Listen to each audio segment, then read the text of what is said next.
Hello, good morning, नमस्कार, सभी का स्वागत है स्पिरिचुअलिटी मैटर्स अध्यात्म के और मेरे इस चैनल पे। आई होप सब अच्छा कर रहे होंगे अपनी लाइफ में, लाइफ को एंजॉय कर रहे होंगे। और आजकल जो हम बौद्ध दर्शन कर रहे हैं उसको भी देख रहे होंगे, उससे बहुत कुछ सीख रहे होंगे। ठीक है, आज हम एक नया टॉपिक इसी के अंतर्गत लेकर के आ गए हैं, जिसका नाम है क्षणिकवाद। क्षणिकवाद आप समझ रहे होंगे, और इसका जो इंग्लिश तर्जुमा है वो है द डॉक्ट्रिन ऑफ मोमेंट्रीनेस, यानी कि क्षण में ही जो चीज़ें विनष्ट हो जाती हैं, यानी क्षण भर के लिए ही जो आती हैं और आँख से ओझल हो जाती हैं। तो इसके बारे में जानेंगे, इसके दर्शन के बारे में जानेंगे। ठीक है, शुरू करते हैं आज का सेशन। Let's get started. तो देखिए, द डॉक्ट्रिन ऑफ मोमेंट्रीनेस, क्षणिकवाद। प्रतीत समुत्पाद के अनुसार प्रत्येक वस्तु कारण अनुसार होती है। कारण के नष्ट हो जाने पर वस्तु का भी नाश हो जाता है। तो कह रहे कि कारण ही नहीं रहता है तो क्या होता है, अमुक चीज़ घटित ही नहीं होती। इसीलिए कह रहे कारण ही है ना, हर चीज़ जो भी हो रहा है इस संसार में, कोई भी घटना है ना, कोई भी व्यक्ति विशेष का होना। जैसे हम सब क्या हैं, हमारा कारण कौन है, हमारे माँ बाप हैं, क्योंकि हम उन्हीं की वजह से हैं। ठीक है, इससे प्रमाणित होता है कि प्रत्येक वस्तु नश्वर है। प्रतीत समुत्पाद का सिद्धांत अनित्यवाद में प्रतिफलित होता है। अनित्यवाद मतलब जो नित्य नहीं है। नित्य किसको कहा गया है, आत्मा को कहा गया है, जो हमने कहाँ सीखा था, जब हम श्रीमद् भगवद गीता कर रहे थे। ठीक है, विश्व की प्रत्येक वस्तु समुद्र के जल की तरह चलायमान है। संसार में कोई भी ऐसी वस्तु नहीं है जो परिवर्तनशील ना हो। तो कह रहे हैं हर वस्तु चलायमान है, जो भी आप इस संसार में देख रहे हैं सब क्या है, परिवर्तनशील, यानी बदलने वाला है। परिवर्तित होना विश्व की लाक्षणिक विशेषता है। इस प्रकार अनित्यवाद के अनुसार विश्व की प्रत्येक वस्तु अनित्य है। तो यहाँ कह रहे हैं अनित्यवाद के अकॉर्डिंग क्या हो जाएगा कि प्रत्येक वस्तु जो है अनित्य है, चाहे वह जड़ हो अथवा चेतन। तो दोनों को बता दिया, यानी जड़ समझ रहे हैं आप, ठीक है, और चेतन भी आप समझ रहे हैं। बुद्ध ने अनित्यवाद की व्याख्या करते हुए कहा है, जो वृद्ध हो सकता है वह वृद्ध होकर ही रहेगा, जिसे रोगी होना है वह रोगी होकर ही रहेगा, जो मृत्यु के अधीन है वह अवश्य मरेगा। हम सब क्या है, मृत्यु के अधीन ही है, हम सब मरेंगे। ठीक है, जो नाशवान है उसका नाश अत्यावश्यक है। ठीक है, धम्म पद में कहा गया है, जो नित्य तथा स्थायी मालूम पड़ता है वह भी भगवान है। वह भी कह रहे नाशवान है, भगवान नहीं, नाशवान है। तो क्या कह रहे हैं धम्म पद में कि जो नित्य तथा स्थायी मालूम पड़ता है, यानी ऐसा मालूम पड़ता है। मालूम पड़ने का मतलब ये कि उसके प्रति सर्टेनिटी नहीं है ना, सिर्फ हमें ये लग रहा है कि ये नाशवान नहीं होगा, लेकिन कह रहे हैं वो भी क्या है, नाशवान या नाश होकर ही रहेगा, नाश अत्यावश्यक है। धम्म पद में कहा गया है, जो नित्य तथा स्थायी मालूम पड़ता है वह भी नाशवान है, जो महान मालूम पड़ता है उसका भी पतन है। अनित्यवाद शाश्वतवाद यानी इटर्नलिज्म और उच्छेदवाद यानी निहिलिज्म का मध्य मार्ग है। प्रत्येक वस्तु सत्य है या एक एकांतिक मत है, प्रत्येक वस्तु असत्य है या दूसरा एकांतिक मत है। मतलब विचार होना। ओके, इन दोनों मतों को छोड़कर बुद्ध ने मध्यम मार्ग का उपदेश दिया है। तो बुद्ध का जो मार्ग है, भगवान बुद्ध का जो मार्ग है वो क्या है, मध्यम मार्ग कहलाता है। ठीक है, मध्यम मार्ग का उपदेश दिया है। मध्यम मार्ग का सिद्धांत यह है कि जीवन परिवर्तनशील है। जीवन को परिवर्तनशील कहकर बुद्ध ने सत्य और असत्य, यानी सत्य को यहाँ बीइंग कहा और असत्य को नो बीइंग कहा, का समन्वय किया है। यानी जो सत्य है और जो असत्य है उसके बीच का जो कह सकते हैं, उसको इन्होंने एक तरह से बताया है। ओके, समन्वय करने का मतलब यही होता है कि उसमें एक तरह से बराबरी का हो जाना ना, मतलब उसमें एक सामंजस्य बैठा लेना दो स्थितियों के बीच में। बुद्ध के अनित्यवाद के सिद्धांत को अनेक अनुयायियों ने क्षणिकवाद में परिवर्तित किया। तो इनका जो सिद्धांत है अनित्यवाद का, यानी कि इसी को क्या परिवर्तित करके बना दिया गया? क्षणिकवाद। क्षणिकवाद अनित्यवाद का ही विकसित रूप है। क्षणिकवाद के अनुसार प्रत्येक वस्तु का अस्तित्व क्षण मात्र के लिए ही रहता है। जैसा मैंने स्टार्टिंग में बताया ना कि शब्द से ही पकड़ लीजिए, जो शब्द है क्षणिकवाद का मतलब ही यही है ना, क्षणिक मतलब जो कुछ समय के लिए होता है। क्षणिकवाद के अनुसार प्रत्येक वस्तु का अस्तित्व क्षण मात्र के लिए ही रहता है। यह सिद्धांत अनित्यवाद से भी आगे है। क्षणिकवाद के अनुसार विश्व की प्रत्येक वस्तु सिर्फ अनित्य ही नहीं बल्कि क्षणभंगुर भी है। हम लोग जब 10th-12th में हिंदी पढ़ते थे तो उसमें ये शब्द बहुत आता था, जब बहुत सारे कवियों की और जो बहुत सारे आपके लेखक होते हैं उनकी जब हम व्याख्या करते थे, वो उनके जो कार्य होते थे, रचनाएं होती थी, कुछ ना कुछ तो पढ़ते ही थे, उसमें पढ़ते थे, है ना। ये शुद्ध शब्द है क्षणभंगुर ना। इस प्रकार नदी की एक बूंद एक क्षण के लिए सामने आती है, दूसरे क्षण वह विलीन हो जाती है। उसी प्रकार जगत की समस्त वस्तुएं क्षण मात्र के लिए ही अपना अस्तित्व कायम रखती हैं। अब जैसे आप समय को ही लीजिए, अपने पास्ट को याद करिए, तो अभी जब हम बैठकर पास्ट के बारे में जो भी हमारी यादें हैं उनको जब हम याद करते हैं तो ऐसा लगता है वो क्षण मतलब कहते हैं ना, एक वैसा ही दृष्टांत हमें मिलता है कि क्षण के लिए ही हुई थी, एक एक क्षण मिल करके बहुत सारे यादें बन जाती हैं ना। क्षणिकवाद के समर्थन में एक महत्वपूर्ण तर्क दिया जाता है जिसकी चर्चा हम यहाँ करेंगे। इस तर्क को अर्थ क्रिया कारित्व का तर्क कहा जाता है। तो इसको अंडरलाइन कर लीजिए, इसको दिमाग में बैठा लीजिए, जो हम कहने जा रहे हैं। तर्क जो बताया उसका नाम है अर्थ क्रिया कारित्व, ठीक है, का तर्क कहा जाता है। अर्थ क्रिया कारित्व का अर्थ है किसी कार्य को उत्पन्न करने की शक्ति, ठीक है। अर्थ क्रिया कारित्व लक्षणाम सत्य, ठीक है। किसी वस्तु की सत्ता को तभी तक माना जा सकता है जब तक उसमें कार्य करने की शक्ति मौजूद हो।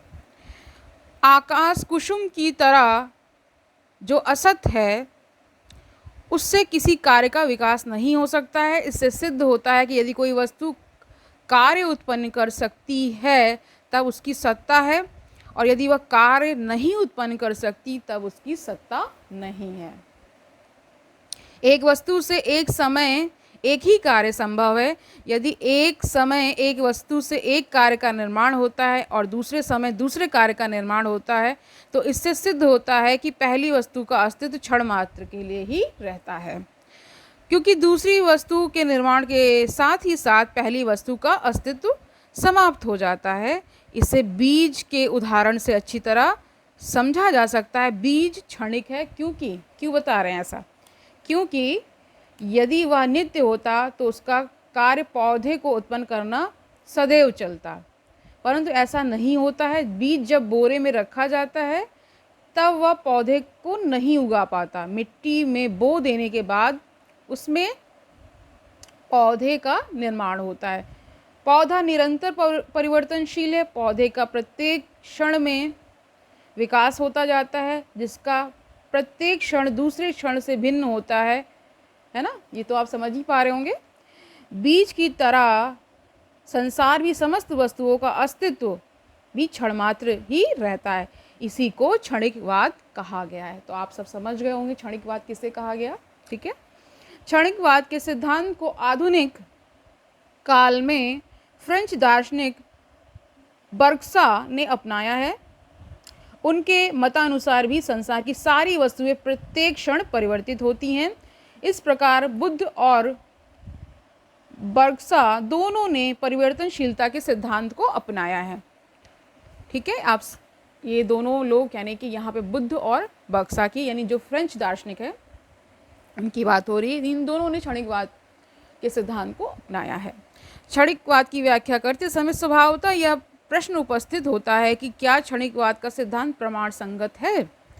इस प्रश्न के उत्तर के सिलसिले में क्षणिकवाद की अनेक कमजोरियां विदित होती हैं जिनकी चर्चा अत्यावश्यक है। तो अब इनकी कमजोरियां यानी इसका थोड़ा सा क्रिटिसिज्म भी देख लीजिए। क्षणिकवाद का सिद्धांत कार्य कारण संबंध की व्याख्या करने में असमर्थ है। यदि कारण क्षण मात्र ही रहता है तो फिर उससे कार्य की उत्पत्ति नहीं हो सकती, क्योंकि कार्य की उत्पत्ति के लिए कारण की सत्ता को एक क्षण से अधिक रहना चाहिए। कारण के क्षण भंगुर होने के फलस्वरूप कार्य की उत्पत्ति को शून्य से उत्पन्न हुआ माना जा सकता है, जो कि विरोधपूर्ण है। अतः क्षणिकवाद का सिद्धांत कार्य कारण सिद्धांत का खंडन करता है। क्षणिकवाद के मानने पर कर्म सिद्धांत यानी जो लॉ ऑफ कर्मा है का भी खंडन होता है। कर्म सिद्धांत के अनुसार कर्म अपना फल अवश्य देते हैं। तो कह रहे हैं कि जो भी आप कर्म करते हैं उसका फल निश्चित ही आता है। यदि एक व्यक्ति ने कर्म किया और क्षणिक होने के कारण नष्ट होकर दूसरा व्यक्ति हो गया तो दूसरा व्यक्ति तो कह रहे तो दूसरे व्यक्ति को पहले व्यक्ति के कर्मों का फल कैसे मिल सकता है। तो ये एक स्ट्रॉन्ग पॉइंट है, ठीक है, क्रिटिसिज्म में इसके इस सिद्धांत के, ठीक है। इसे एक उदाहरण से समझा जा सकता है। मान लीजिए कि का ने चोरी की, का यानी एक व्यक्ति का नाम हम ले रहे का है, ठीक है। चोरी करने के बाद क्षणिक होने के कारण खा हो गया, यानी कि कोई दूसरा व्यक्ति बन गया वो ना। एक का था जिसने चोरी की, और क्षणिकवाद के सिद्धांत को जैसे हम अप्लाई करते हैं तो वो खा हो गया, उसमें परिवर्तित हो गया, ठीक है। चोरी की सज़ा का के बजाय खा को ही दी जा सकती है, परंतु का के जुर्म की सज़ा खा को देना कर्म सिद्धांत का उल्लंघन करना है। क्षणिकवाद के सिद्धांत को मान लेने पर निर्वाण का विचार भी खंडित हो जाता है। तो ये तीन आप बातें बहुत ध्यान से समझ लीजिए। पहला बताया इन्होंने कि जो कार्य कारण संबंध का जो सिद्धांत होता है वो एक तरह से इस सिद्धांत से मेल नहीं खाता। लॉ ऑफ कर्मा का भी यही हाल है।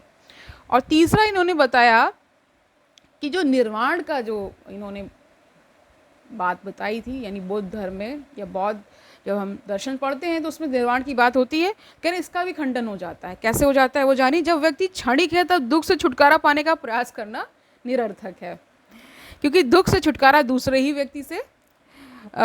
व्यक्ति को मिलेगा, यानी क्योंकि वो जैसे परिवर्तित हो रहा है ना, हर क्षण बता रहे हैं, तो इसीलिए वो व्यक्ति तो वैसा रहता नहीं। देखिए, जब हम बहुत सूक्ष्मता से किसी सिद्धांत को पढ़ते हैं तो उसमें कुछ तो तात्विक अर्थ होता है, यानी उसका आप ये समझ लीजिए कोई सिद्धांत तभी स्वीकृत होगा जब उसमें कुछ बात होगी, कुछ उसमें सब्सटेंस होगा।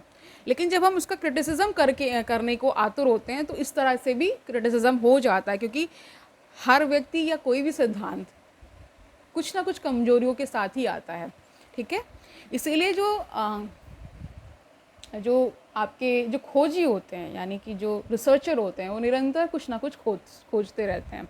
अब इसी पूरे सिद्धांत को कोई पढ़ेगा तो उसके मन में कुछ नवीन विचार आ सकते हैं, अच्छा बुद्ध ने ये भी नहीं बताया, ऐसा भी हो सकता है। और कई बार इनके सिद्धांतों पर भी ये एक तरह से आक्षेप किया जाता है कि ये उपनिषद से आ रहा है, ठीक है, वेदांत से बहुत सारी चीज़ें आ रही हैं, ठीक है। आगे जानिए। क्षणिकवाद के समर्थन के बाद स्मृति और प्रतिभिज्ञा की व्याख्या करना असंभव है। स्मरण तभी माना जा सकता है जब स्मरणकर्ता क्षणिक ना होकर कुछ समय तक स्थायी हो। इसके साथ ही साथ पहचानी जाने वाली वस्तुओं में भी स्थिरता आवश्यक है। क्षणिकवाद व्यक्ति और वस्तु को क्षणिक मानकर स्मृति और प्रतिभिज्ञा का आधार ही नष्ट कर डालता है, ठीक है। तो आज के लिए हम इतना ही रख रहे हैं। आपने क्षणिकवाद का सिद्धांत पढ़ लिया होगा। अभी इससे ये मत समझ लीजिए कि इसमें कोई सब्सटेंस ही नहीं है, इसमें बहुत है, क्योंकि आप क्षणिकवाद इस तरह से देखते हैं क्योंकि कुछ चीज़ें जो हैं वो कॉन्शियस लेवल या कह सकते हैं माइंड के लेवल पर ही होती हैं। कई चीज़ें आपको वो सामने घटित होते हुए नहीं दिखती हैं, ठीक है। जैसे आप ये समझिए कि जो नदी बह रही है, उन्होंने नदी का भी उदाहरण दिया था जब क्षणिकवाद की बात कर रहे थे, तो जो नदी बह गई वो दोबारा नहीं वैसी मिलती है। वैसे इंसान जो आप देखें निरंतर तो वो चेंज ही हो रहा है ना भाई। आज के 10 साल पहले मैं कुछ और थी, मैं कुछ अलग तरह से दिखती थी, कुछ तो चेंजेस आते ही ना, पूरी तरीके से तो नहीं देख पाते हैं, मतलब आप उसको रिकग्नाइज तो कर ही लेंगे कि ये व्यक्ति ये ऐसा है, लेकिन जो बहुत दिनों के बाद मिलते हैं उनको लगता है ये इतना बदल गए, तो चेंज तो हो ही रहा है। इसीलिए इसको इतना ही इस सिद्धांत को इतनी ज़्यादा कह सकते हैं कि इसकी बहुत ज़्यादा आप वो देखते हैं संसार में। जब आप देखते हैं तो देखते हैं क्या देखते हैं कि मोमेंट्रीनेस तो है, मतलब कि डॉक्ट्रिन ऑफ मोमेंट्रीनेस का मतलब ही यही है कि यहाँ पे चीज़ें नष्ट हो रही हैं, परिवर्तित हो रही हैं, संसार परिवर्तनशील है, इसमें दम है, इस बात में दम है, इसको पूरी तरीके से नहीं नकारा जा सकता। लेकिन जब हम इसका क्रिटिसिज्म कर रहे हैं तो क्रिटिसिज्म में बता रहे हैं कि अगर ये तुरंत फ्रैक्शन ऑफ सेकेंड में हो रहा है तब तो मतलब ये उसका क्रिटिसिज्म बन जाता है। फ्रैक्शन ऑफ सेकेंड में चीज़ें नहीं हो रही लेकिन चेंज तो हो रही हैं। ठीक है, आई होप मैं आपको समझा पाई हूँ। ठीक है, तो यहाँ पे प्रतिभिज्ञा का रिकग्निशन, इसका इंग्लिश जो ट्रांसलेशन है वो रिकग्निशन का मतलब है कि इन 3 सिद्धांतों की बात, जहाँ बात निर्वाण की आ रही है, जहाँ बात लॉ ऑफ कर्मा की आ रही है ना, और जहाँ पर हम ये देख रहे कार्य कारण का जो सिद्धांत, यानी किसी चीज़ को घटने के लिए, यानी किसी स्थिति को या किसी घटना को घटने के लिए कोई ना कोई कारण बनता है। ठीक है, उसका भी खंडन करता है, क्योंकि अगर वो क्षणिक हो तो कहते हैं परिणाम तो दूसरे व्यक्ति को मिल रहा है या वो रह ही नहीं जाता। ठीक है, तो इस तरह से इसका करते हैं। कल हम अनात्मवाद को जानेंगे, यानी the doctrine of no self. ठीक है, एक सेल्फ होता है, एक नो सेल्फ जो नहीं, मतलब अनात्मवाद का मतलब यही है कि कोई सेल्फ नहीं है। ओके, तो कल मिलते हैं, तब तक आनंद से रहिए, सुखपूर्वक अपना जीवन व्यतीत करिए, दूसरों को सुखी करिए, और ये भी याद रखिए कि बौद्ध दर्शन भी उतना ही महत्वपूर्ण है जितना अन्य दर्शन। और आपको अगर कहीं कोई समस्या आ रही है, कहीं कोई आपके मन में कोई डाउट आ रहा है, कुछ भी आप जानने की इच्छा रखते हैं, तो प्लीज़ मुझसे पूछिए, कमेंट सेक्शन में मैसेज करिए। ठीक है, कमेंट करिए और मुझे बताइए क्या आपको परेशान कर रहा है, या कोई भी आपको कोई जिज्ञासा है तो मुझसे पूछिए। ठीक है, कल मिलते हैं, तब तक के लिए हरिओम तत्सत।